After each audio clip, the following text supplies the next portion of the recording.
Hello and welcome to another anime lore and theory video. I'm Shergog, your host, and today we are going to take a closer look at Ainz' predecessor, the mysterious Demon King and his own invasion of the New World, and why he, much like Ainz is in some regards, was a very tragic character. But before we're going to take a closer look at any of this, let me quickly thank my Patreons for supporting this channel, as well as say thanks to all users of the YouTube thanks function for making one-time donations. And with that said, let's get to the topic at hand. Overlord tells the story of a dark power that threatens the entire world and seemingly drags it into the abyss.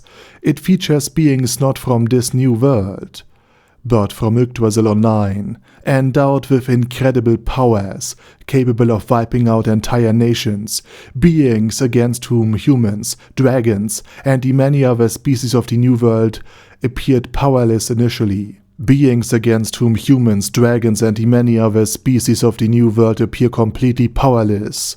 But this story isn't being told for the first time in Overlord, 200 years ago. Similarly powerful beings, at least from the perspective of the New World, called the evil deities, appeared in the New World. And these evil deities were apparently wild creatures that attacked a large portion of the nations in the New World, seemingly without reason, and driven solely by the thirst for destruction. Unlike the 8 kings of greed, who sought to conquer and rule the New World in their own name. As a result of the devastation caused by these evil deities, entire states collapsed, and today there are barely any nations left with histories extending more than 200 years back, such as the theocracy of Slain. And the world was driven to the brink of annihilation by this relentless destruction, and it was only thanks to the efforts of the 13 heroes, who actually consisted of way more than 13 heroes, and the 13 heroes was just a name given by the theocracy because they basically had rewritten history and retconned any non-human members, or just pretended that they were humans in the first place. And these 13 heroes saved the New World and defeated the Demon King.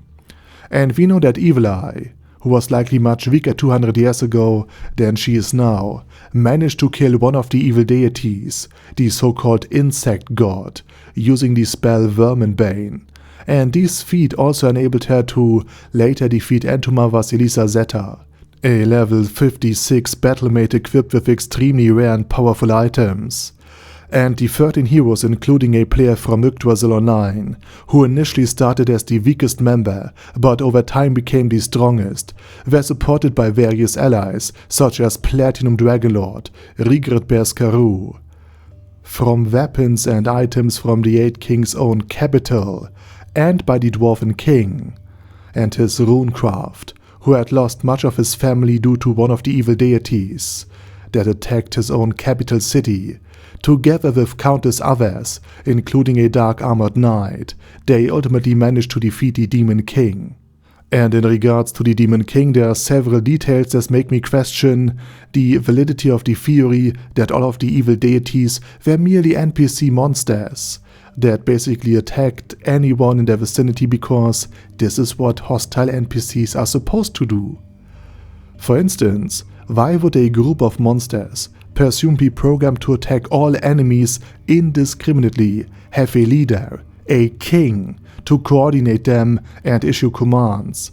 Because in Yggdrasil Online, NPC enemies would be hostile to both players and presumably the inhabitants of the New World alike, as both would be perceived as foes. Yet we know that one of the 13 heroes was also a player who fought alongside Evil Eye, Platinum Dragonlord, the Dwarven King, and other beings of the New World against these enemies. Furthermore, as I have mentioned, I believe that every single player bought a world-class item with them upon arriving in the New World, as these items are intrinsically connected to the dragon's magic and likely the reason why people are transported from a game, a virtual world, into this new fantasy world as their in-game avatars. I believe that these world-class items are the magic that enable the transportation, and that this entire transportation from a video game into this fantasy world was facilitated by wild magic. and that the world-class items are now crystallized wild magic. And I believe further that this was due because the Dragon Emperor craved these items, but he failed to understand that they were purely virtual. So again, it's basically the mistake and the greed of the dragons that caused the invasions of the Yggdrasil players, at least in my opinion and in my theory.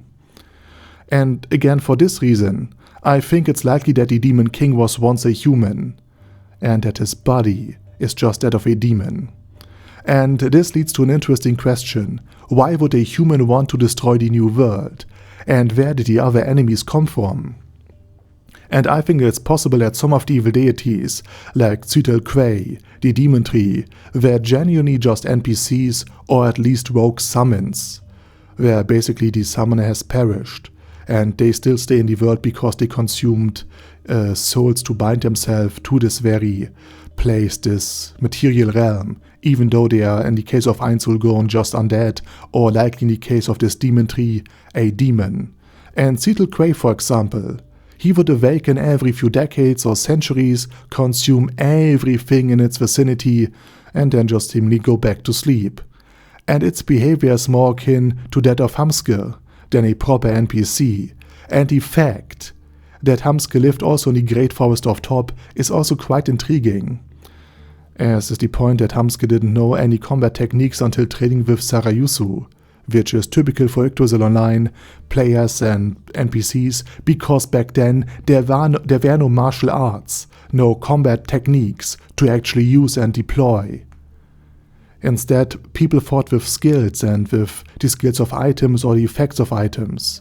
And again, melee players, they had ability to target, for example, faraway targets. Just like the skill World Break was an attack of Touch Me, a very, very strong melee player, and the strongest member of the 41 players of the Grey Tomb of Nezarec. So again, this connection is questionable, but it might be potentially there, that even Hamske was part of these monsters that came from the old world and from Yggdrasil Online to this new world.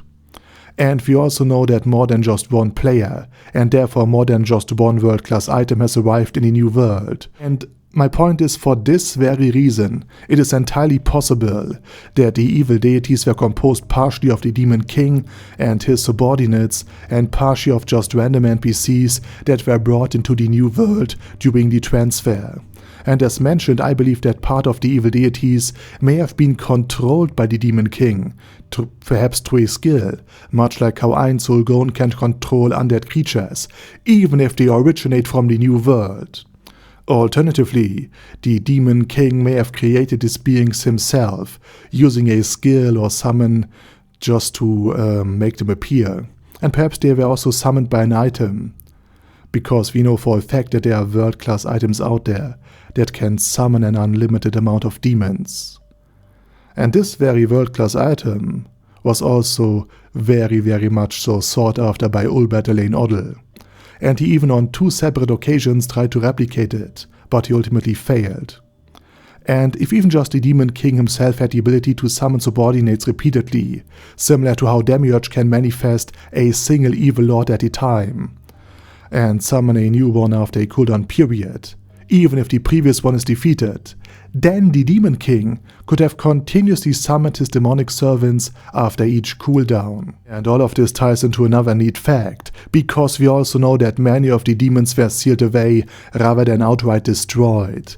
And this suggests that these subordinates had to be left alive in order to prevent them from being resummoned repeatedly, as eliminating them would otherwise make them available for resummoning and for just regular summoning once more. And this entire scenario reminds me somewhat of the ending of Mushoku Tensei. Spoiler alert, where the Demon King bodyguard suffered a similar fate.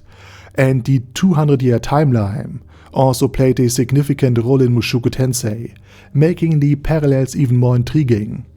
It is also possible that some of these summoned monsters were mercenary NPCs, which would be permanently gone after dying once, unless they were resummoned using scrolls and a sufficient amount of gold, which in the new world, for summoning high-level Yggdrasilian beings, would be very, very hard to come by.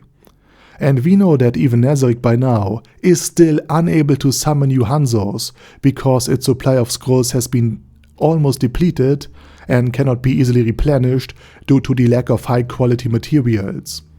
And this search for powerful enemies to craft scrolls from, as Demiurge does later in his Happy Farm, at least on a low level, 200 years later, could also be one of the reasons why the Demon King, if he was indeed a human, unleashed such a devastating war. Additionally, demons in general were inherently harder to control than, let's say, angels. And this difficulty may be one of the reasons why Ainz himself refrains from summoning demons using his spell Armageddon Evil. And it could also partially explain the high death toll in the New World, even if the Demon King himself urged restraint.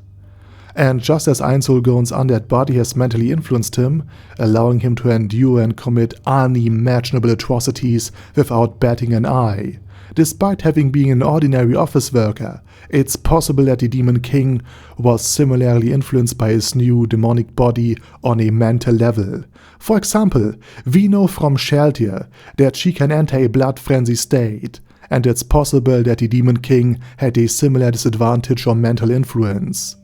Perhaps one of his skills which increased his combat power also mentally drove him to conquer and destroy. So he was basically forced by his own body to behave exactly like a true demon. He's basically like Angron Talkir with his brain chip installed. If you get my...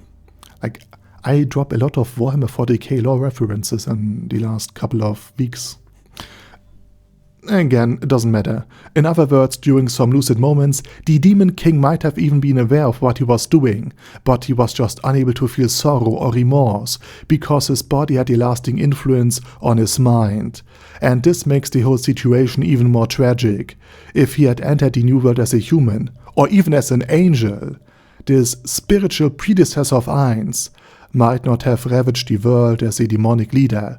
Instead, he might have established his own kingdom, perhaps locally confined, in collaboration with the lands and people of the New World, rather than opposing them. And this predecessor of Ainz was likely human at some point. However, since he was ultimately defeated, it's probable that he arrived in the New World alone, and not as part of a large guild, or with his guild in tow. And as a result, he had to build his army using the resources of the New World, something Ainz also did. After all, it was his undead army created through skills and using the bodies from the New World that wiped out the kingdom of Rhea's ties. But it was, again, defeatable by beings from the New World. For example, Azud Einrad managed to take out dozens of Death Knights.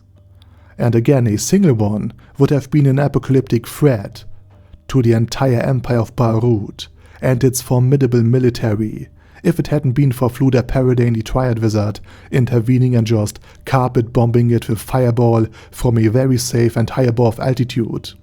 And the Demon King might have used the search for new bodies for his armies as a motive, or as an excuse for attacking the New World and drive it to the brink of destruction. And ultimately the story doesn't end with the Demon King either, but rather with the so-called Dragon God, who was said to be the final enemy and ultimately challenge faced by the 13 heroes. Again, another parallel to Mushoku Tensei. And this Dragon God is likely Platinum, or at least his armor, because after the Demon King was defeated, the Insect God had been brought down by Evil Eye, and Cetal Quay, the Demon Tree, was seemingly sealed in the Great Forest of Top.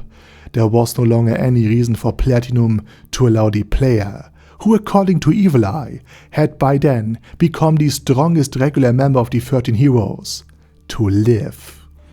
It's entirely possible that Platinum, who we know has killed other players before, eliminated this player to tie up loose ends. After all, what guarantee did he have that this player, a player just like the Demon King perhaps, wouldn't eventually follow a similar path as the 8 Kings of Avarice or this Demon King, and become another threat to the New World? A world that already bore the scars of recent battles, and had lost countless resources, troops and nations, and was therefore left now extremely vulnerable. And we also know that Platinum has seriously considered, not if, but how he could defeat Azud Ainra without anybody questioning his absence in order to take over his armor. And Platinum wanted to give it to someone who could use it better than Azud, who was more carefree and playful in his approach to basically his entire life.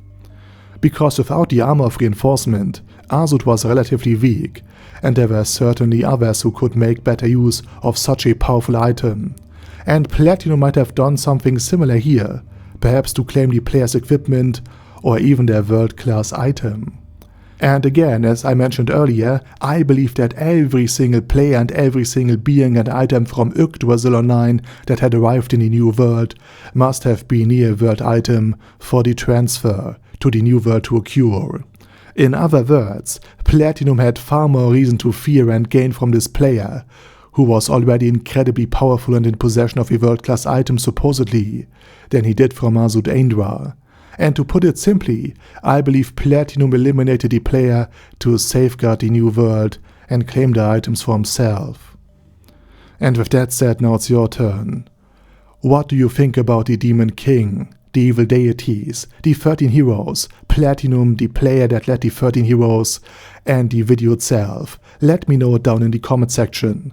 And with that said, please check out my German channel, and if you don't want to listen to my voice or accent, but are still interested in the things I have to say, I have made an AI channel narrated by almost a woman, where I use AI voiceovers for my videos, and the channels are all linked down in the video description. Also please check out my Patreon if you want to support me beyond just leaving a like or sub. And with that said, I say thank you very much for watching, thanks to my Patreons for supporting this channel, and as usual, I say my special thanks to Other Daddy Other, ASK, Bad Girl Ye, Bad Burrito 316, Beezer, Ben C, Brandon S, Brandon D, Chrissy, Crowley 0221, Sia, Crystal Prime, Dead Slime, Death is Mercy, Deathless Dragonlord, Demon Xenomorph 1987, Devin Downen, Ding Dong, Din Pep, Dragonlord Placido Saxophone, Duckwagon, Dunkler Krieger, Dystopia, Dystopia II, Enigmatic Unicorn, Feralchivan, Guy with That Head, Hector Marino, Hoss, Huster, Jacob G, Jana B, Jason, J. Morris, Chromius, Kyle R, Lee K. Long, Legendarius, Lelouch Britannia with a Mustache, Lexus Fox, Lord Nishikian Rai, Lord Touch Me, Lofthraiser, Merowek, Mr. Shoes, Mr. Tweaker, Michael R, Michael Y, Nope, Oh Hell No, Normal Toad, O'Kill, Overlord General Gasper, Paddy Pentum, Personage, Ruru, Primus 11, Rhinomere, Q&A Caracos P, Shergox's Daddy, Shadow Lightning Wolf, Shrine Keeper, Sir Axolotl, Super Tier Magic Batista Bomb, Supreme Cheese, Staris, Ted, Texas Deer, The Orc Warboss, Rocket Smasher, T.E. Wang, Vash Hawkeye, Vegito27, Venture Fanatic, Wilhelm, Xenokai, and Sonagon. Thanks guys. Anyway, have a nice day, and I hope to see you all again soon on my next video.